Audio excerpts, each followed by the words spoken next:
ગુજરાતની રાજનીતિમાં ફરી એક વખત ગરમાવો જોવા મળ્યો છે. ધારાસભ્ય જિગ્નેશ મેવાણીના નિવેદન બાદ કોંગ્રેસ પક્ષની અંદર આંતરિક વિવાદ તેજ બન્યો છે. જિગ્નેશ મેવાણીએ કોંગ્રેસ નેતા કિરીટ પટેલ પર સીધી પ્રહાર કરતી ટિપ્પણી કરી છે. જે પણ માણસને મનમાં એવો ફાંકો હોય કે હિતેન્દ્ર પીઠડિયાને પાટણની ધરતી પર મારીશું, એ બધા ફાંકા કાઢી નાખે.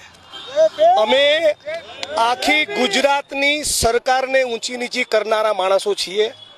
તારા જેવા ફૂદાનું ચણું નહીં આવે. નિવેદન બાદ રાજકીય વર્તુળોમાં ચર્ચા શરૂ થઈ છે. ખાસ કરીને પાટણ વિસ્તારમાં યોજાયેલી વીર મેઘમાયા સમાજની નિવેદન બાદ રાજકીય આ મુદ્દો વધુ ચર્ચામાં આવ્યો છે. આ મામલે અનુસૂચિત જાતિ મોરચાના કેટલાક કાર્યકરો પણ મેદાનમાં ઉતર્યા છે. પ્રાદેશિક નેતૃત્વ સામે અસંતોષ વ્યક્ત કર્યો છે અને વિરોધ પણ નોંધાવ્યો છે. બીજી તરફ કોંગ્રેસ પાર્ટી માટે આ નિવેદન આંતરિક ફૂટનું સંકેત માનવામાં આવી રહ્યું છે.